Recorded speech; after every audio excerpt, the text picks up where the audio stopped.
I'm not sure if any of you, or I hope most of you recognize the Steven Spielberg in our midst. This is Isaac Life, who has been taping our meetings for how long? It's, well, 2 years this May, Yeah. but independently, like a little over a year. And independently over a year means he's kind of on his own, doing his own thing. And what does that just led to, so everybody knows? Well, you wrote me the letter of recommendation, and so did Jenny, the city clerk. And I was using that for our communications and digital media presentation at my college, Carthage, which is in Kenosha, Wisconsin. And I just got a letter back today saying that I got $75,000 a year for that. So thank you a lot.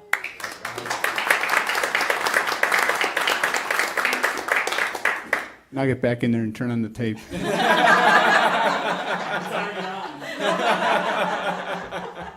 Thank you, Isaac. Wait, is that an example of what, man, you gotta admire him. Okay, what are we doing? We're gonna call the regularly scheduled March 9th City Council meeting to order. The first order of business is the Pledge of Allegiance. I pledge allegiance to the flag of the United States of America and to the republic for which it stands, one nation, under God, indivisible, with liberty and justice for all.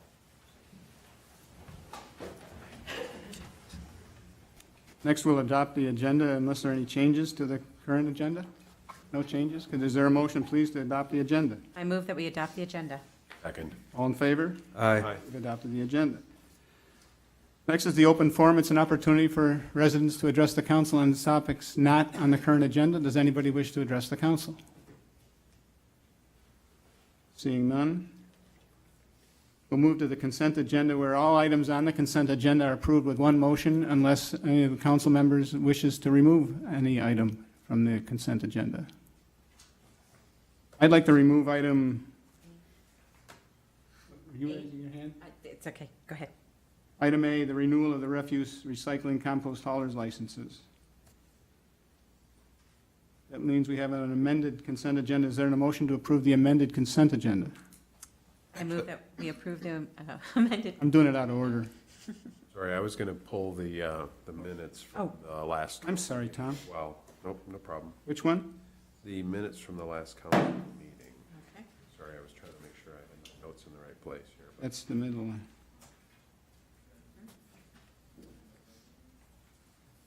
Now, is there a motion to approve the amended consent agenda? I move that we approve the amended consent agenda. Second. All in favor? Aye. We've approved the amended consent agenda. Well, I went first. Let me, the renewal of the refuse recycling compost hauler license. I can't tell you how many times in the course of a month, somebody on the street stops me and says, why do we have so many trash haulers coming through my neighborhood? I live on a cul-de-sac myself personally with 7 homes, and there are 3 different trash haulers that come down to remove the trash. I mean, it seems excessive. On the other hand, what's the role the government should play? I don't think we should be in the business of legislating or enforcing or demanding an alternative solution, but I think there's a role we might be able to play by way of encouraging a more streamlined use, because recognize anytime one of those trucks goes down the street, it causes potential harm to the street, and sometimes we have trucks all over the neighborhoods, and there's a fire event, they're going to get in the way. It pays, it just makes common sense to me that we have at least the ability to reduce and rationalize the number of haulers in our community. Again, short of legislating. I for one, would not vote in anything that the city would force. We'd only issue X number of permits, or we'd only allow pickups on Mondays. That's not what we're talking about here, at least not what I'm talking about. I open up, Lonnie? Just further comment on that. At the last HOA meeting, which was a while ago now, I can't remember the actual timing, where we met with the HOAs, this topic did come up as an area of concern, as well as an area of comparison, because there's obviously a lot of things very different from contract to contract and other issues within the HOAs. So I know this is definitely something that, I agree with the mayor, I don't think we have to legislate, but certainly something that maybe we can assist with and help the HOAs in discussion, as well as maybe with other tools or pieces that might be helpful to them. Yeah, I think last time we had this conversation, it is a repetitive topic. I think we had loosely identified maybe an opportunity to provide some tools, put together some sort of a packet that we could provide to the HOAs to help guide them through some process or some helpful hints to get together with your neighbors, maybe construct some kind of a draft policy, everybody pulls together and selects one as a group or in some way, but take it into your own local hands, and maybe we could help provide some guidance in that respect. I would still be in favor of approaching it that way. Yes, so staff will work on exactly that, putting together a packet of information to make it easier. If you are inclined to lead the charge and get together with a group of your neighbors or your homeowners association, we will put together the documents that make it easy for you to go forward and do your own little RFP. So it's basically a set of plug-and-play documents, making it a little bit easier on the homeowners that are inclined to do so. So we will work on that, and once we have that ready, we'll bring it back to show it off to the city council and publicize that it's available. We probably have an opportunity as well to meet with the HOAs again anyways, probably for a number of other things as well, but this would be a great timing is to introduce whatever we do finalize for those tools to. Absolutely. My understanding is we do the annual HOA meeting in April or May, and so we'll be finalizing that date soon, and this would be nice if we could have this available at that time. And having opened my big mouth, I'll take the responsibility for the 7 homes on Hidden Pond Lane. Mr. Mayor, Joe? quick question. Do we have an idea of how many houses or neighborhoods that don't have a large contract in place? Is it half the city or? I know Deer Run doesn't, as a for instance. The only one that we are aware of that we believe has a contract at this point is Allegheny Grove. There may well be more, but that's the only one that I've spoken with. Our Our neighborhood has it too. And I'll just make a plug that it's really nice that on one day, everybody puts out their trash. And so if you forget, there's a whole bunch of other ones that they'll remind you. So it seems to make a lot of sense. Our snowplow drivers would want me to give a plug that they really appreciate the neighborhoods that are organized. It makes it much easier for them as well. It makes just such common sense that it's surprising we haven't done anything about it sooner, but now we'll move it forward. Anybody else? With that, I'll make a motion to approve Agenda Statement 1529, the approval, the 2015 renewal of refuse recycling compost hauler licenses. second. All in favor? Aye. Aye. Opposed? We've approved the 7. Tom, you removed the minutes for the February 23rd City Council meeting. Yes, thank you, Mayor. So just a few corrections that I wanted to get on the record. The first is on page 3, about halfway down the paragraph that starts with Councilmember Striegel, surprisingly. Second sentence, he stated the survey was meant solely as a starting point, and I think it was exactly the opposite. I think it was the strategic plan was the starting point, and that the survey is the feedback that we need before we move forward on those strategic initiatives.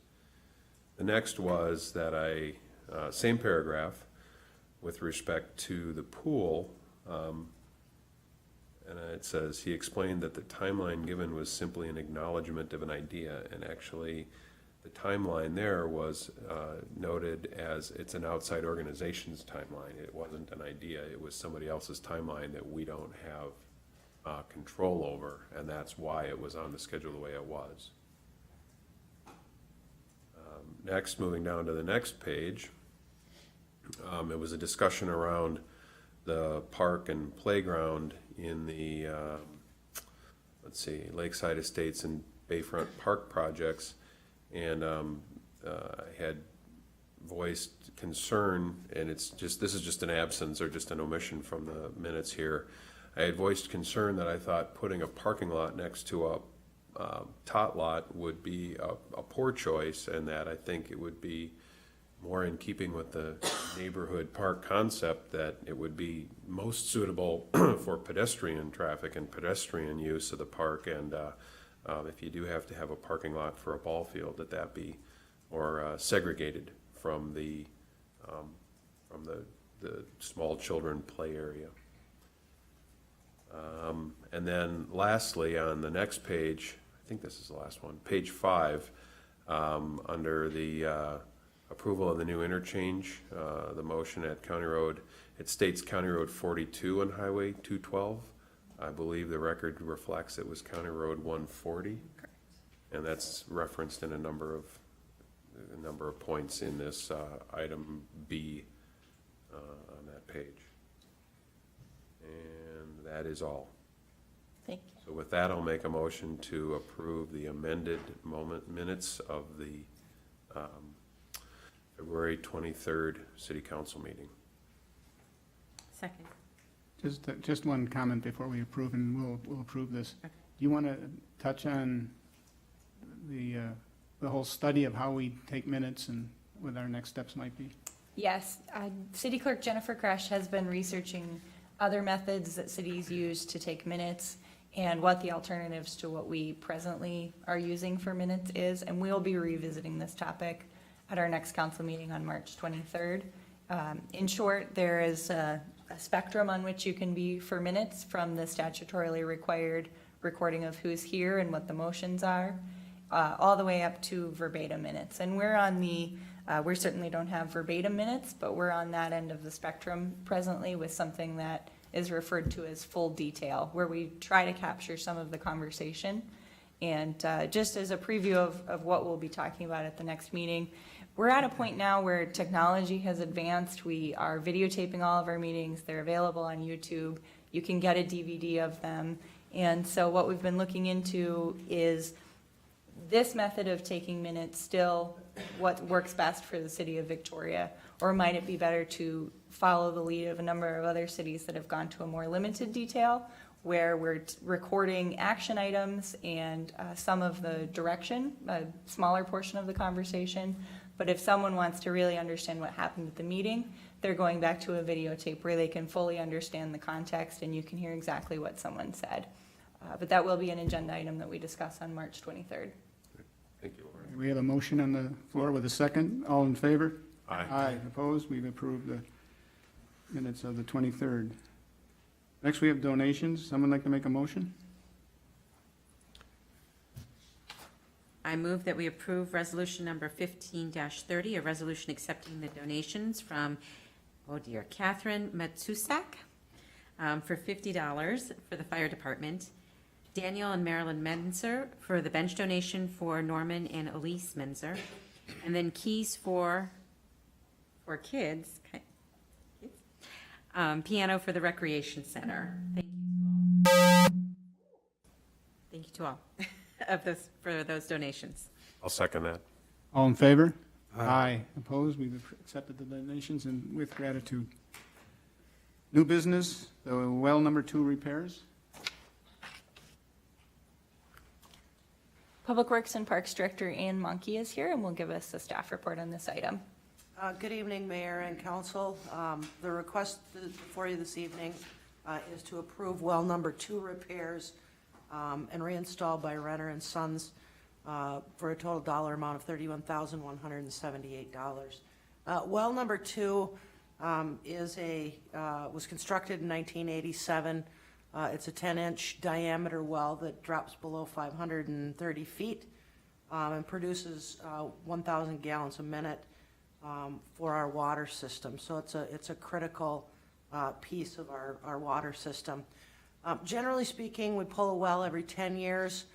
We pull basically the guts on the inside out, have it inspected, a maintenance report or a repair report completed, and thus we then end up with the final dollar amount in repairs that are necessary for that well to continue functioning for another, hopefully 28 years, at least another 10 before we pull it back out of the ground though. The well was taken out in December of this last year, taken to H.E. Renner and Sons for inspection. Public Works staff and also Focus Engineering staff visited the site in February to get a final look at the well guts, so to speak, and have made a recommendation on those repairs. Basically, we'll be replacing all the drop pipe in the well, repairing motor, cables, and that total dollar amount was $31,178. We did budget $31,000 in the 2015 water operating budget to cover those expenses. So with that, I'd be happy to answer any questions you may have on the repairs. Council? Did this, refresh my memory, I'm guessing we probably started this conversation somewhere in the past, and this is the kind of final chapter from the sound of it, but did this go out for competitive bids? What you have to do, we go out for quotes for the pulling out of the well. So we don't know until we can get actually inside and look at the parts. So you've got 400 and some feet of pipe, motors, cable that are all at a location that is a certified well driller. So we can't very well move it from one location to the other after it's out. So we take quotes for that first piece of actually pulling the well out. And Renner and Sons was the lowest quote on that. It just, good to know that, and then also it struck me as really great estimating that we were only off by $178 when we budgeted for that, which is a little bit of I'd still like to be under. skepticism I'd still like to about- be under that, though. I'd rather have that number on the other side. Well, it just, I guess the skeptic in me says, how convenient, right? It was right there. I got everything that we had to spend on it available. I don't want to sound too offending to them, but I just want to make sure we're, In this case, we kind of budget for the worst-case scenario, especially when we can't see what we're looking at until we pull it out of the ground. So that was a rough number on a worst-case scenario. so do we have, obviously, E.H. Renner is an expert in this area. Do we have a strong enough working knowledge that we can review everything and concur that those are the right conclusions? Yes, in our site visit, we actually looked at the pipe, looked at what needed to be repaired. And there were basically two sections of the 11 pieces of pipe that probably could have been put back in the ground, but based on the condition of all the others, we just decided to actually add those two pieces and go new with the whole thing. So, because it'll be in the ground for another, at least 10 years before it gets pulled out, so we wanted to have everything new going back in. And when's the last time is this the first time this has been pulled? Last time it was pulled was in 2005, from records that I can We find. do every 10 years. Yep. What did it, do you know what it needed at that time? Or, I guess what I'm trying to get at is, do Yep. we have enough of a track record that we're building that we kind of know what to expect, other than worst-case scenario? Yes, yes. Other Well, there's a lot of, factors that will go into the condition of the well. You've got, the potential of stray electric that could impact the metal in the ground. Erosion We were seeing in this one in particular, like little pockets of divots and pocket holes, and we think that's probably potentially stray electricity.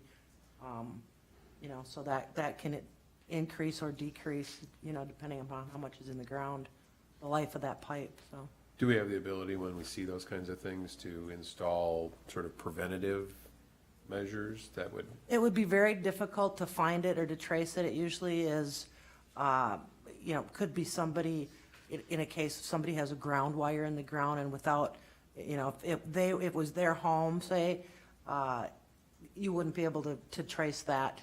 Yeah, I wondered if we could put a grounding strap on or some way that whatever got there, without knowing where it came from, that we. The company indicated, they've seen certainly a lot of worse cases than this, so that it wasn't a big concern for them. Okay, thank you. That's all I had. Joe?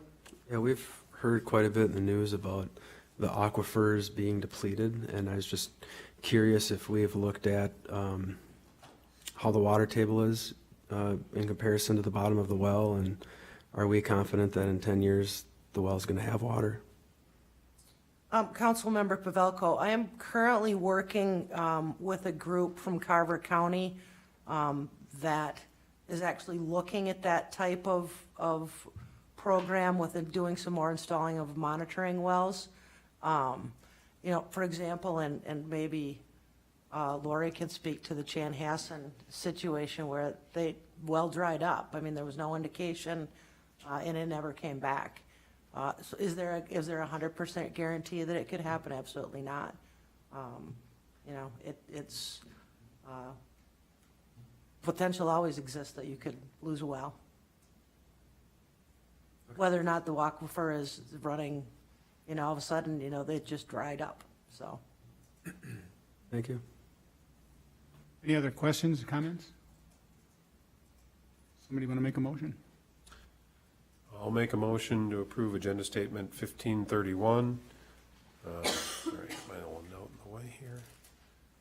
To approve well number 2 repairs and reinstall by E.H. Renner and Sons in the amount of $31,178.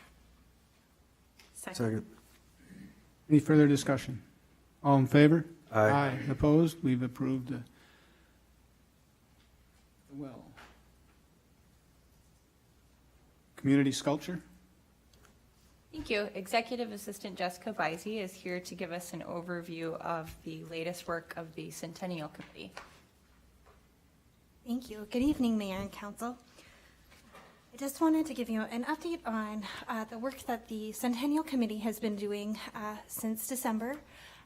We have, if you came in the front door of the City Hall, you would have seen the banners that we have displaying our history display. We have also put together an outline of our timeline and events that we will be having over the summer here. And we've been working to get our events up and going and starting to promote those. But one thing that has come out of the Centennial Advisory Committee, I had mentioned in our February 9th City Council meeting update that the advisory committee was interested in looking at a community sculpture.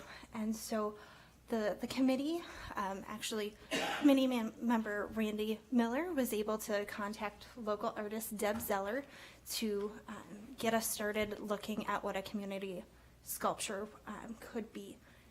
Deb brought in some sketches of what could be this sculpture here, and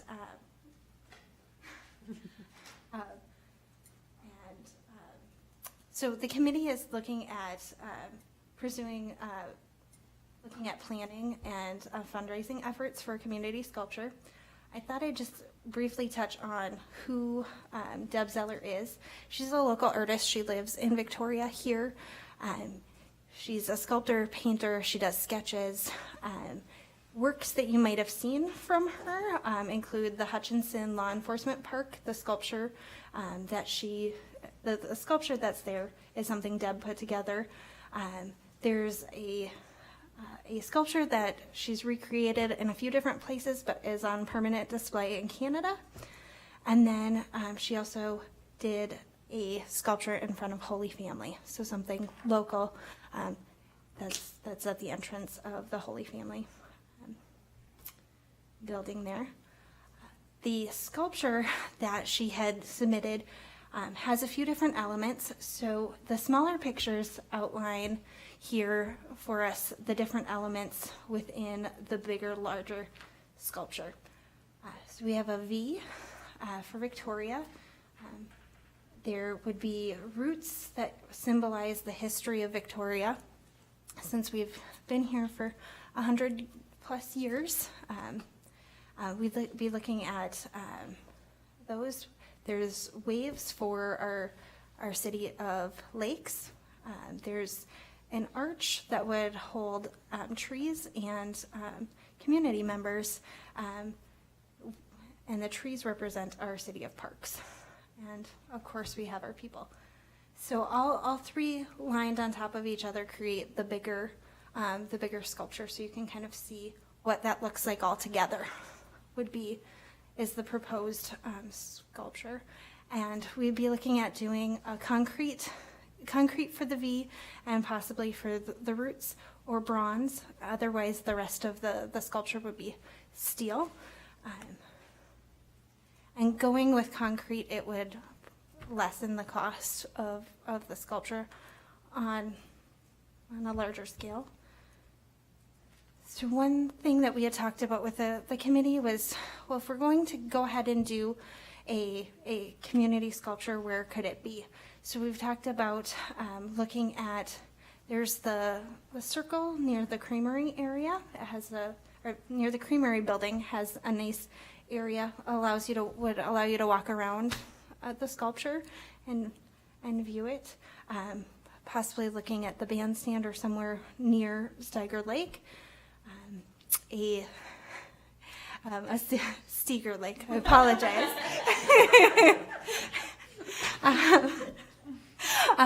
Or a city park or the rec center, but the locations that we had talked about were really looking at being on public property.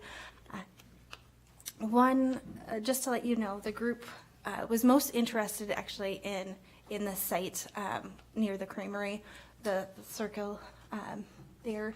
They thought it would have a lot of visibility from people on the trail as well as being able to drive by. We own most of the land within the circle, so we would be working with the owner of the creamery property to obtain an easement if we were going to look at that particular location. So at this time, we haven't finalized a location, but wanted to look at some different areas within the community. Financial impacts, the cost is yet to be determined on what the sculpture would be for cost. It could really vary. The sculpture in Hutchinson was made out of bronze and was about $40,000 just for the sculpture. But if we were able to do concrete or other materials, that could certainly impact it, as well as the size. We'd want to make a size appropriate sculpture for the location. The committee was interested in looking for community donations to fund the sculpture. Ms. Zeller has actually offered to donate her time to create the piece, which would be a great benefit for us. And then we'd also look to work with local contacts. I know Randy has reached out to some local concrete workers who deal in concrete, and they've offered to be a part of the project if we went this direction. And then the city would be the maintainer of the property, or of the sculpture. So the committee is really seeking approval to move forward with a plan to create the sculpture, as it would be on city-owned property. We wanted to get council approval before we'd create this plan, but we'd be reviewing locations and then coming up with a finalized plan to fundraise, market, and construct a community sculpture. So with that, do you have any questions about what we've been doing for the Centennial or the sculpture? How long would this take to create? And There's a possibility that we'd be able to have it done by the end of the year, depending on how donations would go. So we'd be looking to bring this back to council, hopefully sometime in April, with a finalized plan of where it would go and the costs. You know, the thing we're all going to have to get comfortable with, which, by the way, I support this, is sculpture and art is, you know, the beauty is in the eye of the beholder often. And what I like, with no basis for understanding, I'm an economics major, what do I know about art and sculpture? But we'd have to just be prepared. Two of us will like it, three of us won't, or vice versa, and we have to get comfortable with potentially we're not all going to agree, and citizens are going to look at it, and some might be inclined to say, what the hell is that? Again, we just have to be prepared and be leaders if we go that way, and be prepared to support it in the face of potential opposition. And by the way, I repeat, I support the direction you're going, and I can't wait to see when you come back with something specific. Great. I'll shut up. I guess just at a high level, I like the idea. In general, I like the sculpture, and I would be supportive of this. Joe's not That's in good. his head. I think this would be great. And in favor of any of the locations you named. I wouldn't mind filling that circle, though, at the Kimberly, but no, I think this is a great idea. Wonderful. Wonderful. Well, we'll go ahead and pull together a plan and bring that back to you guys. And we will also be getting a maquette of the sculpture, of the current design, that we'd hope to bring back in April as well. So it sounds like from a city commitment standpoint, there's probably some amount, maybe small, of staff time for coordination and a little research, possibly, and the easement, but Absolutely, maybe some legal costs with acquiring the easement, but in general, the committee is committed to raising the funds to construct the sculpture from the community and donations. I don't know what's involved in maintaining this, but I think that would be a city responsibility too, obviously. Yes, the long-term ownership and maintenance would be a city responsibility, and I think we'll get more into what the details of that might be. You know, at first blush, there's probably gonna be hand shoveling that's required around the base of the sculpture. Long-term maintenance we'll definitely look at, but we're not anticipating that that would be a huge cost. If we want to do any kind of lighting of the sculpture, that would be a city cost, but the goal is to keep the city participation minimal. I don't know how many of you or of us are familiar with Deb Zeller's work, but I'm also of the opinion that if she likes it, it's going to be good. And she's really a talented lady. And you give us some examples. The sculpture in front of Holy Family High School, I think, is Yes. significant. What do I know? So you got what you need from us. Yes, thank you. Thank you. Reports of the city manager. Thank you. I have 4 items to review with you tonight quickly, but first I would like to ask City Attorney Bob Vos to give us an update on a couple of Data Practices Act requests that we received last week. Mayor and Council, that's right. We wanted to report to you on 2 Data Practices Act requests that were received last week. Let me start by saying it's a little out of the norm for staff to be reporting to you about Data Practices Act requests. You periodically get, the city periodically gets data requests, and you've got a very capable staff. You've got a responsible authority designated as you're required to do. She is very adept in this, and you have a policy. Cities are supposed to have those policies. Plenty of cities don't. Your city does have a policy for responding to Data Practices Act requests. So typically when requests come in, your staff simply responds, simply provides the data that is available, that is responsive. It's not something that we bring to your attention. It's not something requiring council direction or approval, and so it just gets done. The requests that came in last week, though, are a little bit different. They are different in the sense that they are focused on, we're not sure exclusively focused on or primarily focused on. We're going to get some clarification, but the requests are focused on data that would be in the possession of council members, emails, phone records, other kinds of data or documents that are not also in the city's possession, in the city as an institution's possession.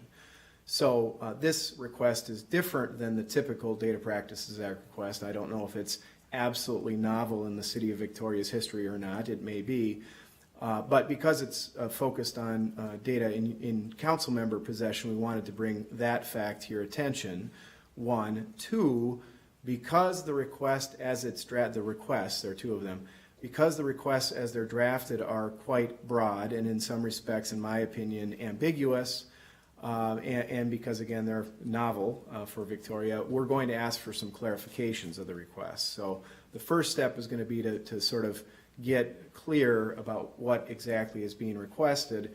When that occurs, and I assume it will occur, it is likely that we, the city staff, will come to those of you that are the focus of the requests and ask you to produce some data, which we will in turn produce to the requesting party. So we wanted to make you aware of it, make you aware that that may be coming down the road at some point. Two comments from me.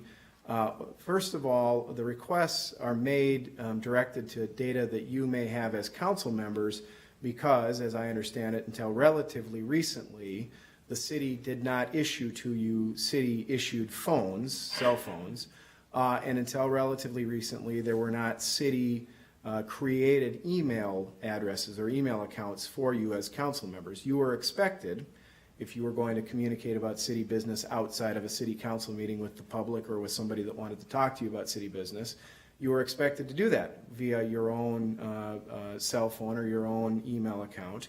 And to some extent, we assume that you may have done that. And so that's what the request is focused on. I would say, first of all, obviously that's perfectly legal and legitimate. That's the way, frankly, most cities and city councils in the state of Minnesota operate.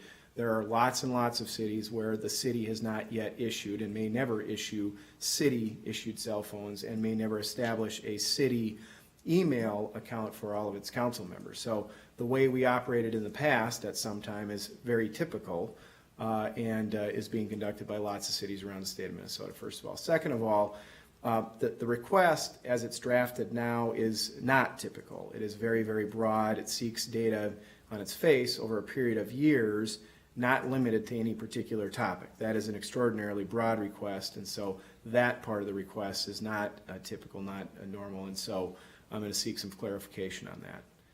So, again, just want to bring it to your attention. It's not an action item. It's not, I don't think, something you need to give direction to staff at this point, but do expect it to come back, or at least outside of a council meeting, we may be coming to those of you that have been asked to produce data when we get clarification and ask you to produce that data. Can I make a point of clarification? Unless I've missed something, none of us have city-issued cell phones that we use. We use our personal cell phones for city business as well. I was going to make that point as well. And also our track record, it is our policy to promptly respond to any such data requests, which we view everyone when they cross the transom into our possession, we view them as legitimate and that we view them as something that we have to take seriously. In fact, how many were you calculated in the past year and a half? 22 data requests. Yeah, so this is something we do routinely, and we recognize it's our responsibility. The citizens own the data, and it's our obligation to provide and respond with questions. In this one, as I read through the request, I'm not sure how I could even reply. So again, and this is, again, I think a fairly typical exercise. When a request comes in, if there's any ambiguity in our mind, we routinely go back to the issuer or the requester and ask for further clarification. Is that? Yeah, Mayor and Council, it is quite common. In fact, again, I wouldn't want to try and put a percentage on it, but it is quite common to need clarification of data requests. They can be drafted by citizens that don't routinely draft data requests, and so they can be ambiguous or overbroad, and so it's very common for any public agency. I'm thinking in my head right now about MnDOT. MnDOT receives an enormous number of data requests, and they will routinely ask for clarification, and that's been my experience with a number of cities that I represent, that requesting clarification is quite common. And for the record, the request only applies to myself and to Councilmember Jim Crowley at the moment. Mayor and Council, that's correct. The two requests, one focused on data that would be in your possession, potentially, Mayor, and the other in Councilmember Crowley's possession, and that is the scope of those two requests. Okay. I guess as evidence of how these things just sort of become part of the normal flow, I'm shocked to hear there was 22 data requests in what period of time? Since August 2013. So 18 months roughly. Is that historically kind of a norm? I mean, I guess what I'm wondering is, are you staffed in terms of staff time to address those and legal review? I mean, do we need to make budget considerations, or do we need, I mean, is that extraordinary or abnormal in any way? Yeah, Mayor and Council, thank you for that question. Obviously, that sort of calls upon me to think about other communities that my firm and I work for. That's a lot of requests, in my experience, over that period of time for a city like Victoria. I don't want to characterize that as an extraordinary number of requests, but it's, in my experience, a lot of requests over that period of time. To your point, Counselor, again, I have found in my time now with you that your staff is very good at responding to these requests, has gotten some experience, and even before that was adept at doing this. Your policy is much more sophisticated than many cities of similar demographics. So you are prepared to deal with these things, but to your point, Council Member, there is no small amount of work that goes into responding to these requests. Your staff spends a fair amount of time gathering, locating, gathering, and producing responses, data in response to these kind of requests. And so, yeah, there is a cost to the city. There is a manpower, a person power, a cost to the city, and a financial cost to the city. Do you need to budget for it? I mean, that asks us to sort of speculate into the future about the number in the future. I'm not in a position to answer that, but there is certainly a cost associated with responding. And I guess the question about budgeting and staffing is really asking the question, are you able to keep up and still process the normal other workflow that comes through? And I'm asking this partly because I think, I don't know, maybe within the last year, 1 or 2 data requests came in that I remember were pretty lengthy and pretty detailed, and there was some discussion at that time about the amount of staff time that it was consuming, and my impression was that was sort of out of the ordinary, and if that's continuing, the question is, are we staffed to provide that? I mean, we absolutely need to be. This is the process. This is an appropriate request for a citizen to make. I just don't know if we're, if it's impacting operations in other ways. I would say the city clerk spends a fair amount of time with each of these requests. We're asked to respond within 10 days, and so that will often mean reprioritizing other things that she's working on. One thing that we do in response, though, in thinking long-term, is we have been looking at the kind of information that's being requested, and are there ways, if that's something that the public is routinely interested in, is that something that we can provide in a more accessible format so that an interested resident wouldn't have to make a Data Practices Act request at all? And I think having all of our council meetings available on YouTube going forward speaks to that. A number of the requests have been for copies of DVDs of meetings. So we've gone to a format where anyone can access those more readily. Same thing, the city went through a lengthy process to revamp our website and offer much more robust information, including minutes of all meetings. And minutes are another thing that have been routinely requested. And so now those are available on our website. So we're trying to find ways to provide the information that the public is looking for without unduly taxing staff time. Sounds like a good approach with the technology. Would that include minutes for Park and Rec, Finance, all of the various committees and commissions that have formal minutes taken? Right, those are all things that we're working towards. Thank you. The other thing that I'm just struck again, Bob, is the use of personal computers for personal email accounts. That seems to me to be, the number of times people I've heard that suggestion that there's somehow something wrong with us using personal email accounts to conduct city business. And as you point out, I mean, it was, I don't know, when Joe and Lonnie, when you guys first started, it was, I think we had just gotten emails just after we started. so that would be 2013, and I've been doing this since 29 or 10, and we all we had were personal computers. And that's, I guess, in light of some of the national news now, maybe there's a different standard there and a whole different frame of reference, but. Yeah, Mayor and Council, just editorial comment. It's outside of my role as the city attorney, but obviously I see all over in communities I represent that your primary job as elected officials is to be responsive to the public. I mean, the people that voted for you and elected you and have you serving for the city want to be able to communicate with you. The way people communicate is via email in large measure, and so to the extent you're responsive to your constituents via email, it's not at all extraordinary. That's the way it's done in most places. So the next step in this process, just fill out the staff will work together on a response for clarification? Yes, Mayor and Council, because you're responsible authority, who again, I can't overemphasize is really good at this, because she is out of town, I'm going to respond in her stead and get some clarification, and then we're going to proceed with reaching out to council members as is necessary or appropriate to get the data that we need, make it available. Any other comments or questions? Okay, we'll wait for a response. I guess back to the point about city email accounts and the timing of when those are issued, I just want to make sure. I think when we originally, at least when I, 2011 first was sworn in, I believe all of our personal email accounts were published on the city website as our point of contact. I just want to make sure those are down and nobody's attempting to use those to contact us anymore, that we are channeling all traffic through the official city email addresses now. Is that? We are, and we actually have recently added an email address. It's an external distribution group for those who care about technical details. It is council@ci.victoria.mn.us. And if there are residents that want to contact all 5 of you at the same time, they can now reach you more easily. They don't have to go and look up your individual emails.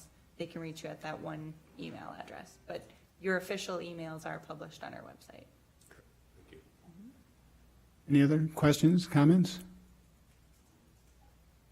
We'll put this one to bed for now. Lori, what else? Sounds good. The second item, as we've discussed previously, HEI Incorporated is in Chapter 11 proceedings, and we've learned that they've moved to the liquidation phase much quicker than is typical in these type of proceedings. And so the equipment that is within the HEI building has been purchased by an auction house called Maynard's out of Canada, and they are proposing to go to auction with that equipment on March 25th and 26th.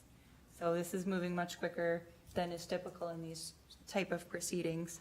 I wanted to let you know that city staff has been working with Greater MSP and the Department of Economic Development at the state of Minnesota. There is a firm that is very interested in purchasing the equipment and working on either leasing or buying the building. The city is doing everything that we can to support those efforts.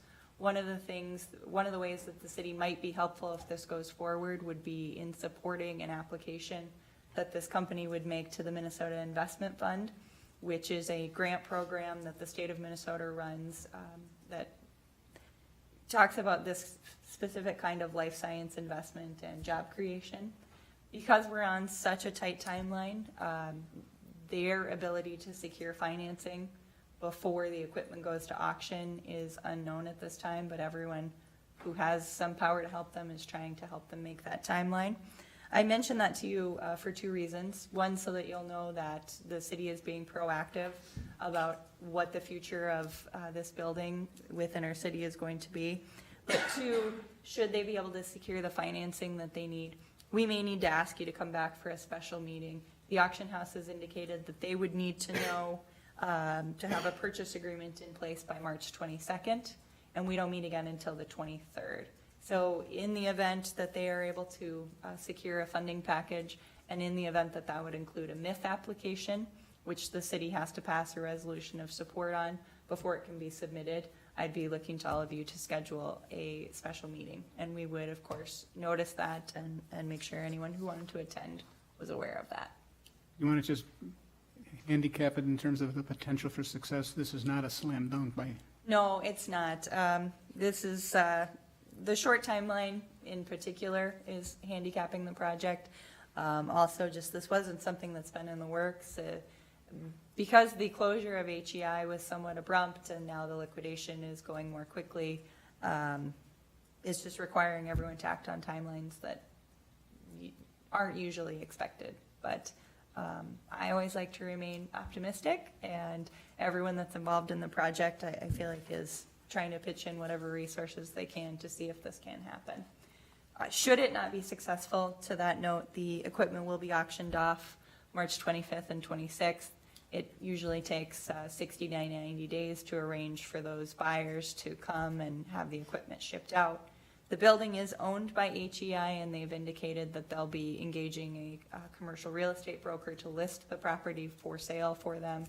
And we would hope that the property would turn over quickly, but industry average tells us it'll probably be vacant for 12 to 18 months at that point. and you'll get a better sense of the quality of the facility.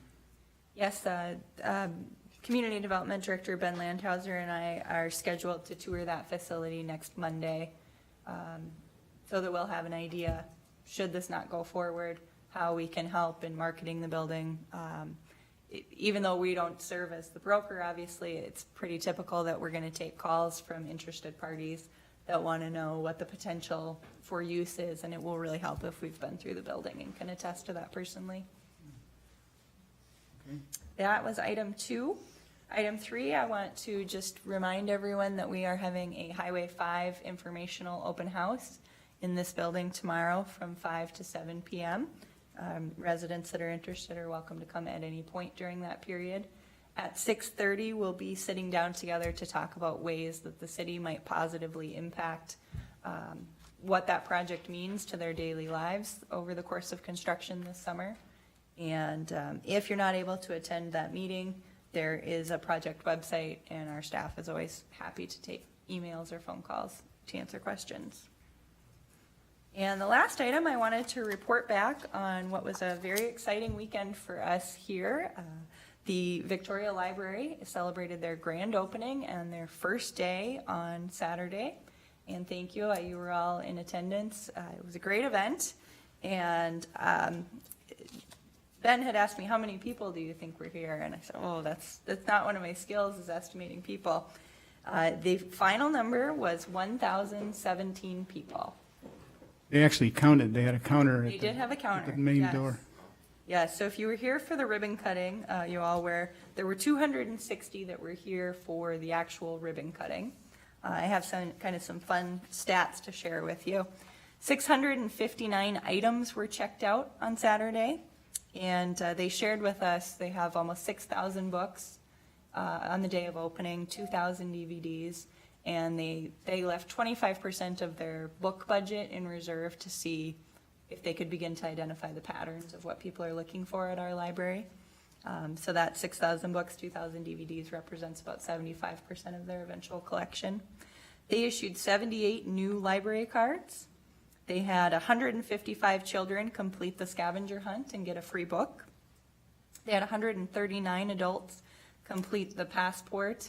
And if you weren't here, the passport was a great way to get acquainted with this facility. You walked around to different stations and learned a little bit about the new technologies in the library, took a tour of City Hall, got a stamp, and you could enter into a drawing to win a Nook e-reader.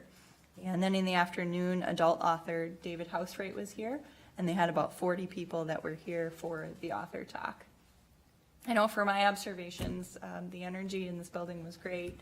It was really fun to be up here giving tours of City Hall to people who hadn't been here and hearing all the positive comments. Heard a lot of people like, oh, could I use this space for something? And what kind of classes is the library going to have? So it was just really fun to be able to be part of the conversations where people were envisioning how they will make this a part of their routine and how it will be incorporated into the community.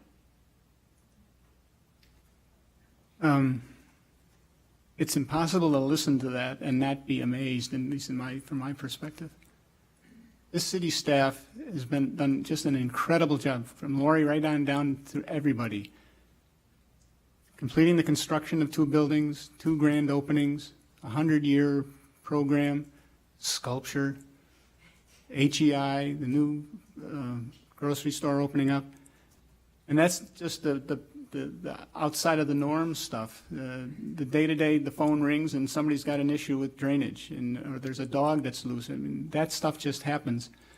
But this staff over the last 30 to 90, not 30, probably the last 3 to 4 months has just done an outstanding job, and we are so darn lucky to have every one of them working on our behalf. This is, being on the council, being an elected leader with this kind of support, it makes the job a lot easier than it would otherwise be. So to Lori and the staff, thank you much. Thank you all. Can I applaud?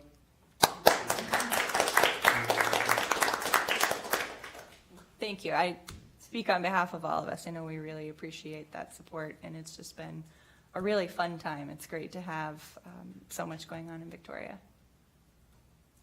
I'm done. Anybody else? Council members? No report. Somebody want to make a motion? I'll make a motion to adjourn. Second. All in favor? Aye. We are adjourned.